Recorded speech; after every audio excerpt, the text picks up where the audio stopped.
Assalamualaikum warahmatullahi wabarakatuh. Selamat malam teman-teman. Salam nyangkuters. Salam nyangkuters buat teman-teman semua. Bagaimana kabar mental kita? Kali ini kita biasa akan sharing tentang proses belajar. Masih proses belajar teman-teman ya.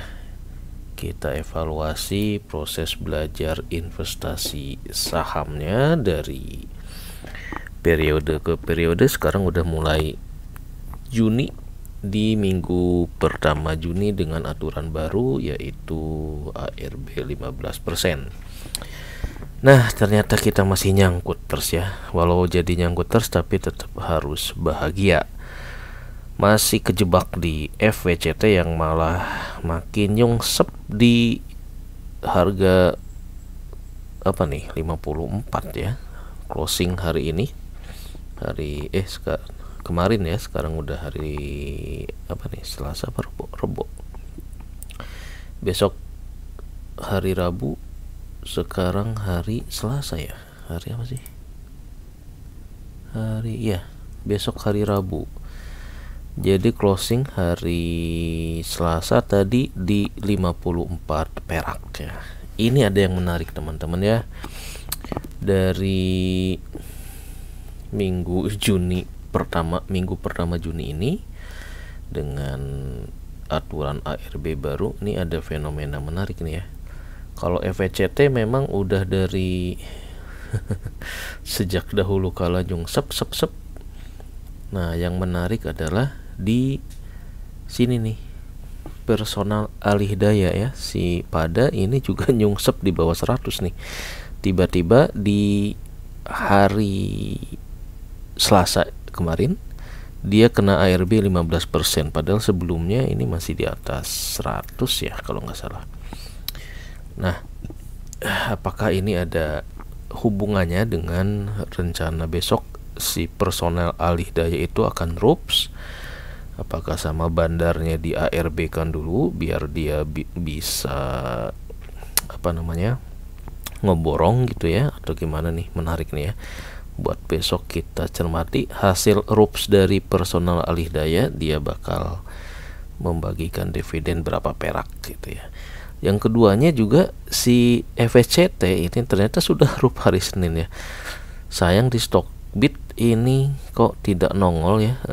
Biasanya kan suka ada tanda bahwa emitennya, perusahaannya lagi ada corporate action, jadwal RUPS, jadwal pengumuman dividen. Ini FWCT ini agak aneh nih ya. Beberapa indikator keterbukaan informasinya kadang tidak nongol nih di Stockbit ini. Saya curiga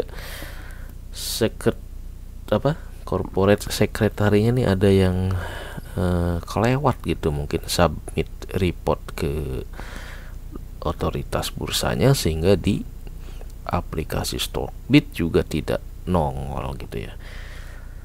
Nah, kita mau bahas apa dulu ya? Ya, kita bahas ini aja dulu. Jangan lupa, ini bukan tutorial, ini adalah sekedar sharing perjalanan saya belajar tentang investasi saham ya. Ya, keren-kerennya sih do your own research lah gitu ya. Belajar mengamati, menggali, jumpalitan, nyungsep gitu ya, biar kita tidak terkena ini ya. Kita tidak terjebak dalam spekulasi gitu ya. Meskipun ujung-ujungnya sih ya nyangkut juga ya, mau spekulasi mau pakai analisa kalau nyungsep sih percuma juga. Oke, jadi kita akan bahas FWCT ini gimana caranya biar average down-nya jalan gitu ya. Kepaksa harus pakai strategi ini untuk di FWCT, sebagian di hold, sebagian di cut loss. Nah, agar bisa average down lagi ya. Jadi 3 jurus ini untuk mengantisipasi penurunan FVCT udah saya lakukan sampai di Juni, ya lumayan lah DPS lembar sahamnya nambah terus ya. Cuma masalahnya nih, ini kapan bakal meroket lagi. Mudah-mudahan kinerja di Q2 2023 nya ini ada perbaikan ya. Yang di Q1 nya minus, mungkin Q2 nya mudah-mudahan udah positif. Oke, ini bukan tutorial, bukan ajakan beli ataupun jual, tetapi sekedar sharing pengalaman saya dalam belajar mencermati apa itu namanya investasi saham.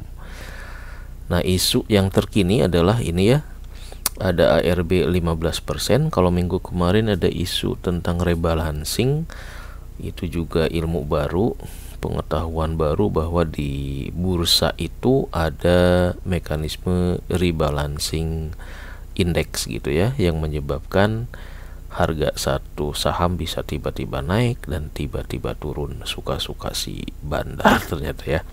Ini juga sama nih, dengan ketentuan minggu ini ARB di 15%.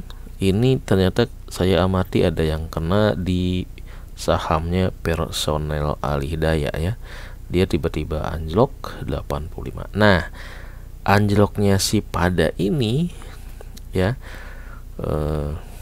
untuk closing price 6 Juni ini saya manfaatkan untuk ya kita cut loss di FVCT, karena FVCT ini udah harganya relatif mandek ya, di 53 mungkin sampai 55 lah ya untuk minggu ini.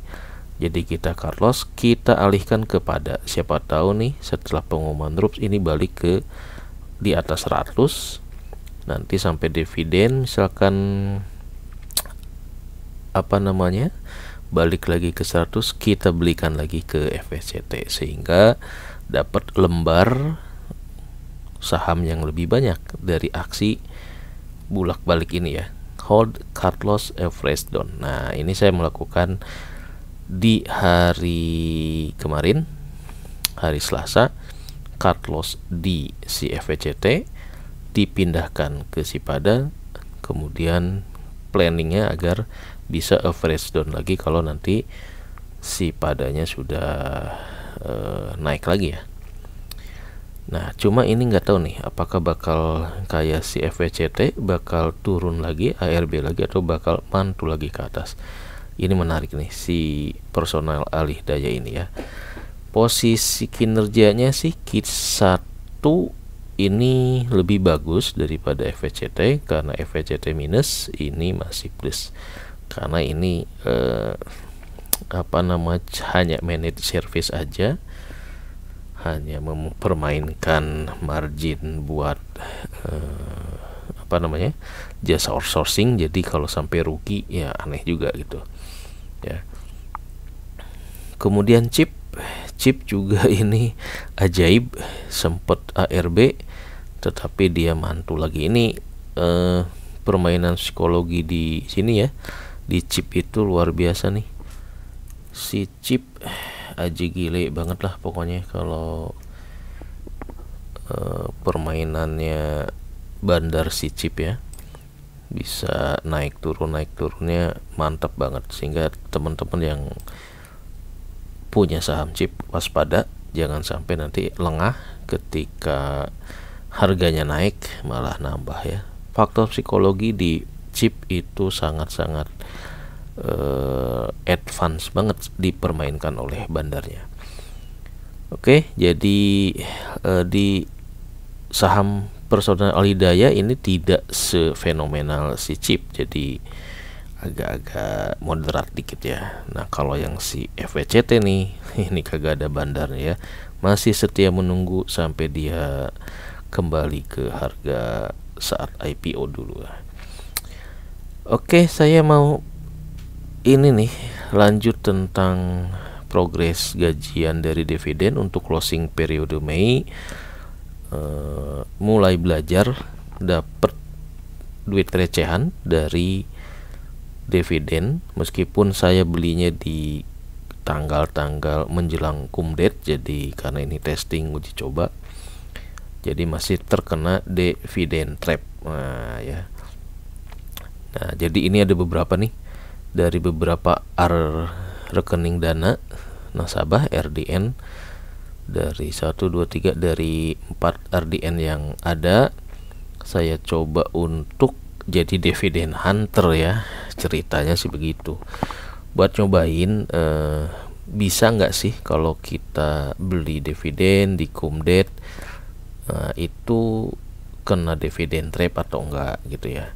Nah ini ada dividen dari beberapa saham yang saya hunting berdasarkan data di Stockbit teman-teman ya. Jadi di Stockbit itu kita bisa hunting jadwal emiten mana saja nih yang mau bagi dividen seperti ini nih besok nih TSPC. Harganya segini, kumdate-nya tanggal 12. Ini masih lama ya. Sekarang tanggal 7, berarti kalau tanggal 7 besok. Nah, di sini berarti ada CK nih. Ini CK bagi dividen. Wah, ini nggak bisa diakses ya. Ini udah jam 12.47 malam.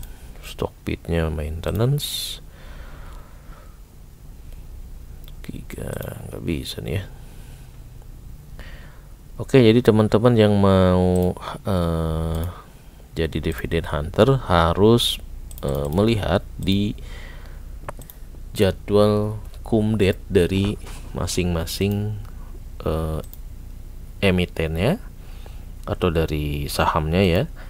Seperti ini nih, kita akan hunting yang di 2003 di bulan Juni tanggal 7 mana aja nih ya. Nah ini data dari Stockbit yang saya download. Nah, nanti kita cari nih, ini udah tanggal 6 berarti udah lewat, berarti kita bisa hunting mulai dari tanggal 7 sampai tanggal 12 ini. Nah cuma masalahnya ini karena kita mau huntingnya itu udah deket kumdet, ini waspada nanti jangan sampai kena dividen trap. Nah caranya gimana?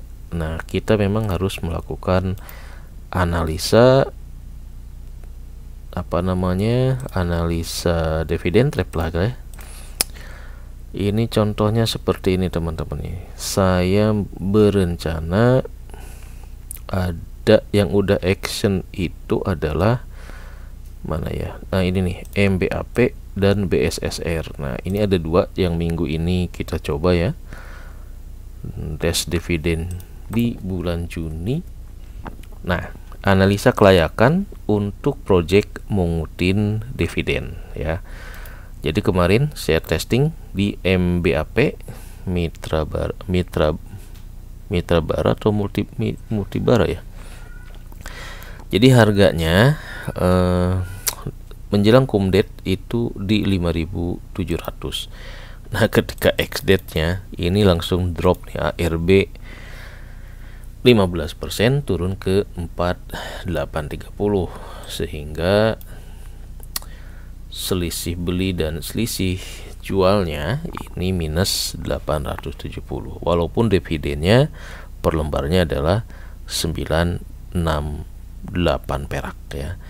Nah ini kalau besok ARB lagi berarti ya analisa kelayakannya nih kita jangan lepas dulu ya. Dividen trap analisisnya seperti ini. Jadi saya beli 11 lot untuk testing dividen atas MBAP ini.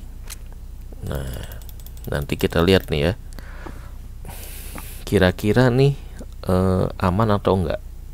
Kalau besok misalkan dia harganya tetap di segini atau naik dikit ya, berarti kita bisa jual.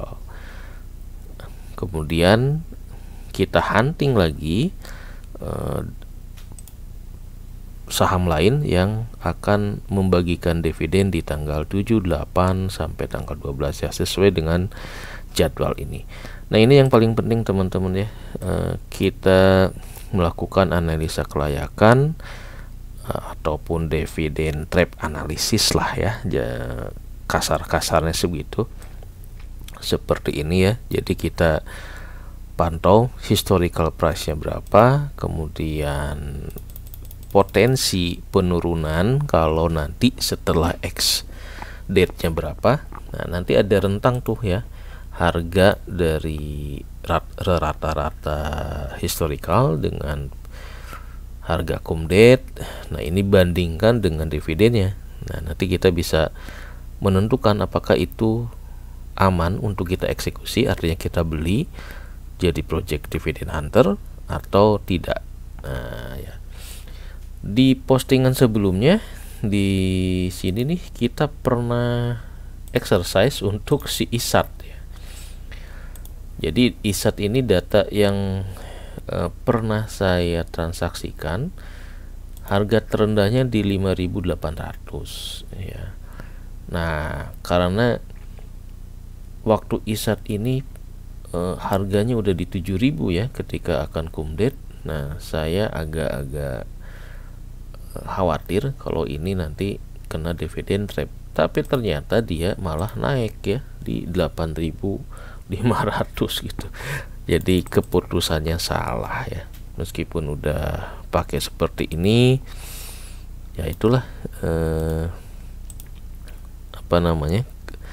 kadang planning kita yang ini tidak dividend trap, ternyata malah melambung tinggi ya. Kalau seandainya kita eksekusi, wah, selain dapat dividen, kita juga dapat capital gain-nya nih kalau kita beli si ISAT ya. Oke, yang keduanya analisa dividen trap-nya adalah di saham ini nih, BSSR ya. BSSR ini Bara Multi ya. Ini juga sama, saya coba beli untuk mengenal emiten yang batu bara ya. Ini juga harganya saat cum date sebesar 3.500. Kemudian di X date-nya, nah ini X date 3230 ya, ketika ini testing dulu teman-teman ya, 3230. Jadi simulasi ini untuk menentukan apakah saya di tanggal X date harus melakukan aksi jual atau hold gitu ya. Kalau kita misalkan tadi kemarin 3230 ini masih aman, masih ada selisih dari dividen yang akan kita terima ya, berarti kan dapat net cash in-nya lah gitu ya. Kita beli berapa, ketika X date dijual berapa, berarti nanti ada selisih rugi atau untung. Nah, ini dibandingkan dengan potensi dividen yang akan dibayarkan. Kalau positif berarti kan masih ada lebih, berarti kita bisa jual di harga 3230. Nah, ini juga kecepatan jualnya ya, ternyata saat closing malah naik jadi 3270. Tapi ini lumayan, jadi saya punya cara untuk melakukan analisa kelayakan sebagai dividend hunter ya, meskipun secara agregat masih minus, masih totalnya masih minus ya. Yang ketiga adalah di minggu ini saya hunting untuk nah ini nanti Pegas ya. Yang satu lagi apa ya, BSSR, oh ini MBAP udah ya. Oh, yang akan kita hunting untuk besok, lusa, dan minggu besok lah ada Pegas. Nah, Pegas juga ini menarik teman-teman ya. Kalau dari catatan saya yang pernah terrekod di transaksi saya, harga terendah itu di 13.35. Harga closingnya 14.35. Sementara dividennya ini 141 ya. Jadi kalau seandainya dia balik lagi ke harga terendah nih, asal besok harganya nggak terbang lagi, berarti ini masih ada selisih 40 perak ya, 41 perak. Nah, berarti kalau dividennya lebih besar daripada rentang selisih harga tertinggi dan terendah yang kita punya, nah ini kita layak untuk coba kita beli untuk jadi project dividend hunter gitu ya, dengan asumsi nanti ya tinggal diatur-atur aja berapa lot yang akan kita eksekusi gitu ya. Yang penting kita ada apa namanya, ada tahapan bahwa proses agar enggak terkena dividen trap ini seperti ini. Ini sebetulnya udah pernah kita bahas, tahapan agar kita tidak terkena dividen trap ya. Nah ini dia teman-teman ya, ini biar nggak kena harga ketika kita beli malah turun, sehingga net cashnya malah minus ya, net investasinya. Nah ini kita beli di cum date, di ex date nya apakah harus kita jual atau di hold, atau kita tunda sampai tanggal payment date nya nanti. Nah itu yang tadi kita lakukan, analisa kelayakan sebagai dividen hunter ya, analisa jebakan dividen lah gitu ya. Nah ini yang harus diperhatikan nih terkait dengan uji coba untuk mungut dividen di pasar modal ya. Nah ini tahapannya seperti ini ya, ada apa namanya, cara menghindari dividen trap. Yang pertama, menganalisa pergerakan sahamnya, hindari saham bermasalah. Dari yang tadi yang melihat data historis ya, itu adalah di poin ini, menganalisa pergerakan saham. Nah ini dia. Jadi biar kita bisa mengukur nih, kalau kita bisa mengukur sesuatu berarti keputusan kita, action yang kita lakukan ya, chance-nya, peluangnya bisa kita atur, meskipun itu bisa salah atau tidak sesuai dengan realita di pasar gitu ya. Jadi ini analisa pergerakan harga yang tadi nih, yang ini nih. Nah ini adalah analisa pergerakan harganya dari rentang transaksi yang pernah kita lakukan. Ternyata harga terendahnya Pegas segini, kemudian harga closing kemarin segini, berarti seapes-apesnya nanti dia balik ke harga terendah, berarti dia cuma turun 100, sementara dividennya di 141. Nah berarti kalau kondisinya seperti ini kayaknya sih aman buat kita jadikan project dividend hunter begitu ya. Jadi besok kita coba untuk eksekusi Pegas. Ada lagi kalau tidak salah ini CK juga ya, CK juga begitu, analisa harga historisnya dari Februari sampai terakhir Maret yang saya pernah transaksi. Harganya paling rendah di 19.50, closing price kemarin di sekitar 2000, masih ada rentang dividennya 100 per lembar. Dari sini teman-teman ya, dari data Stockbit-nya dividennya 100, ini yieldnya sekitar 5%. 5% ini lumayan juga ya. Ini juga aman, cuma catatannya nih si CK ini agak kurang liquid gitu ya, jadi agak-agak susah kalau kita belinya dalam lot yang banyak, ketika dijual tidak bisa langsung jadi duit lagi karena agak-agak kurang peminat kayaknya ya. Oke, jadi yang akan kita uji coba kira-kira ada CK dan Pegas ya untuk di bulan Juni. Selain juga si Personal Al Hidayah dan FVCT juga akan drops, tapi belum saya exercise seperti apa potensinya, apakah kena dividen trap atau enggak ya. Nah yang penting dari uji coba ini kita punya metode teman-teman ya. Jadi punya ini nih, punya hasil otak-atik sendirilah ya, punya jurus sendiri untuk melakukan satu keputusan gitu ya. Kalau kita mau hunting dividen nggak asal nyomot aja, ada metodologinya yang kita percaya ya. Kita coba-coba melesetnya berapa kali gitu ya, sehingga kita pede gitu. Kalau kita udah melakukan historical datanya berapa, dividennya berapa, nah nanti dibandingkan apakah ada lebih atau kurang, nah baru kita sikat ya. Nah, kira-kira ini hasil dari uji coba selama bulan Mei.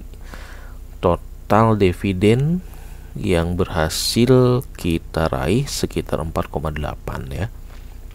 Ya, dari dana yang satu gitu ya, jual hari ini, beli di Kumdet, kemudian jual di Xdate, dibelikan lagi, jual lagi, beli lagi, jual lagi. Total dividennya sekitar 4,8 ya. Nah, cuma dari 4,8 ini kita harus ngitung dulu ini kena dividen trapnya berapa. Kayak gini teman-teman ya. Jadi dari gajian dividen yang 4,8 ini ternyata masih boncos kena dividen trap, sehingga net-netnya nih secara agregat minus 55.000 ya. Jadi dividen segini ketika kita selisih beli dan jualnya ternyata kebanyakan minus. Kenapa? Karena kena dividen trap ya. Karena harganya jatuh, kemudian kita langsung jual. Nah, mungkin kalau kita tunggu tidak langsung jual, mungkin angkanya lebih bagus gitu ya. Tapi nggak apa-apa, karena ini memang uji coba, ini pengalaman pertama di bulan Mei hunting dividen. Ternyata alurnya seperti itu ya, karena saya juga masih coba-coba. Jadi project gajian dividennya masih boncos, minus 55 dari berapa nih, 1, 2, 3, lumayan lah banyak ya. Nanti dari sini untuk tahun depan berarti kita bakal tahu nih mana yang kira-kira memberikan dividen yang jumbo. Nah, kayak ini ya, ada Merck, ada Astra, ada Matahari. Nah, ini yang nanti kita jadikan saham-saham yang harus mulai kita tabung gitu teman-teman ya. Jadi grand design-nya, end game-nya dari uji coba ini kita jadi tahu nih mana dividen yang yield-nya lumayan besar. Yield-nya bisa kita lihat dari data ini teman-teman ya. Nah, ini 2003 saya udah patok yang di atas 3% itu sebagai target yang buat kita uji coba buat gajian dari dividen ya. Jadi nggak usah semua emiten yang yang menginfokan pembagian dividen kita sikat, karena dana kita juga kan terbatas. Jadi dari sini nanti kita pilah lagi. Nah, ini juga nih gede nih ya, PUDP nih gede, tapi nggak tahu nih sampai 18% nih, boleh juga nih besok kita ulik kenapa dia bisa gede. Ini masih lama, tanggal 12. Yang deket itu besok adalah ini ya, saya ngincer CK, nah dan Pegas mungkin ya, CK dan Pegas yang akan kita incar. Oh, ada Telkom juga untuk di minggu pertama di bulan Juni ini ya, sampai tanggal 9 ya. Nah, ini kita nanti exercise apakah ini layak kita sikat ataukah kita pas, biar nggak terjebak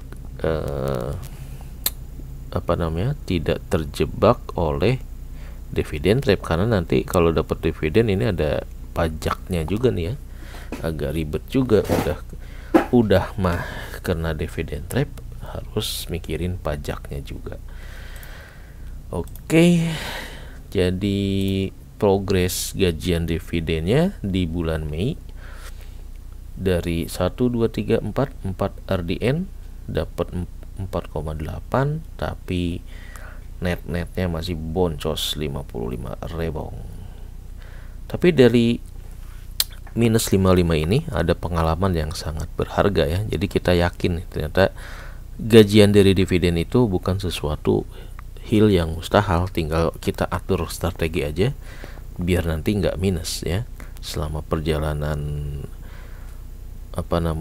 tiap bulan ada emiten-emiten yang bagi dividen. Nah, kita jauh-jauh hari harus mulai ngoleksi saham-saham tersebut biar belinya nggak pas kumdet gitu ya, intinya begitu.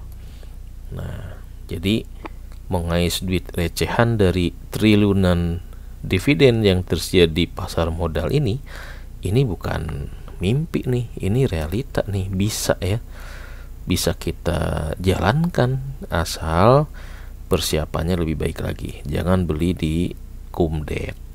Yang keduanya, kita mulai spesifik hunting saham-saham yang memang dividen base gitu ya. Ngoleksi saham yang memang rajin memberikan dividen. Jangan beli saham gorengan gitu.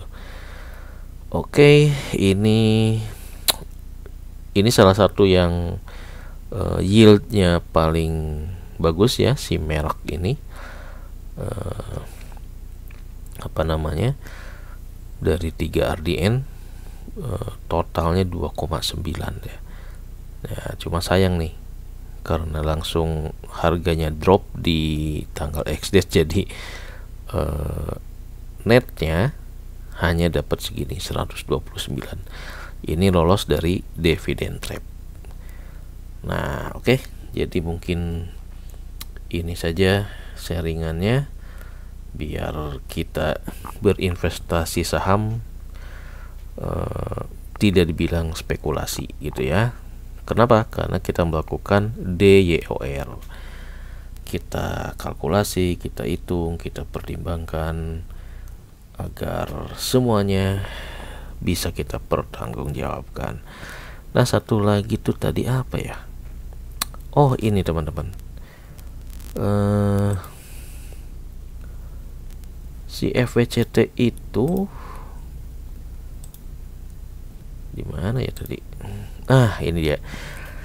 Kita bahas ini. Ternyata FWCT ini sudah RUPS, tapi sayangnya di RUPS ini ada risalah rapat dari FWCT ya. RUPS-nya tanggal 6. Di Stockbit ini belum nongol ini ya. Saya ada yang sharing di stream, katanya dapat dari webnya, ternyata iya benar ya. Cuma di sini ada yang menarik bahwa ini deh. Mata acara kedua, penetapan penggunaan laba bersih perseroan untuk tahun buku 2002 ya.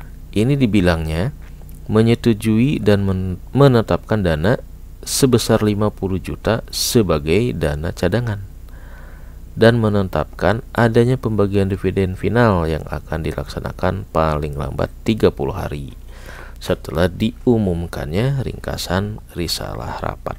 Nah, ini apakah semua laba di 2002 itu akan dijadikan dividen sementara yang ditahan hanya 50 juta saja atau gimana ya? Ini masih belum jelas nih. Kalau secara letter luck sih harusnya seperti itu ya. Jadi dari katakanlah ya, ini kan 50 juta. Kita balik ke asumsi yang dulu pernah kita orat-oret dari laporan Q1 2023 yang ngebahas tentang labanya FWCT.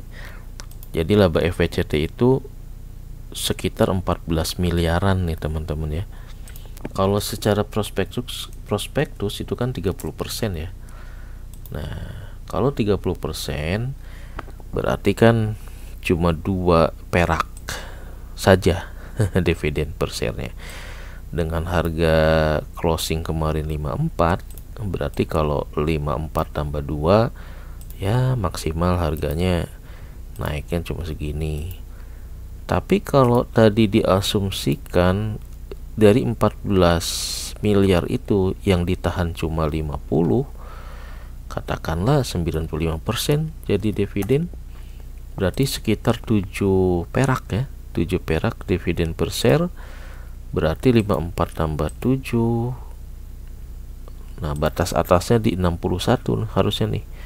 si harga FVCT itu bisa terbang dikit terbang dikit ya, apalagi kalau ditambah nanti Q2 2003 nya nggak minus. Nah itu bakal menarik ya.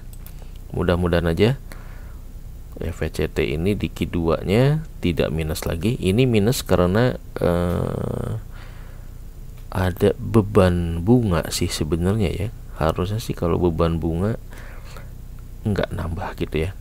Kalau di Q1 nya udah gede, harusnya sih udah memperhitungkan selama setahun. Mudah-mudahan sih begitu ya. Oke, jadi jangan lupa tetap jadi youngquoters yang bahagia, tetap optimis ya. Jangan sampai pindah-pindah kelinci percobaan, karena masih sebagai pemula kita harus istiqomah. Meskipun nyangkut ya diulik aja ya. Tapi kalau ada kesempatan kayak ini nih ya, ada kesempatan selama ini si personel Al-Hidayah kita amati harganya di 100 ke atas, tiba-tiba di ARB. Nah siapa tahu nih ini bisa kita jadikan buat strategi average down, cut loss dari FVCT. Kita belikan personal Al-Hidayah, mudah-mudahan ini balik lagi ke 100, nanti kita bisa belikan lagi FVCT gitu ya. Dan mudah-mudahan di Q2 nya kinerjanya udah bagus gitu ya. Boleh dong mimpi, kasihan yang pegang FVCT nyangkut semua. Oke, demikian sharing tentang mimpi bercita-cita mengais duit recehan dari triliunan dividen di pasar modal yang masih boncos 55.000. Wassalamualaikum warahmatullahi wabarakatuh.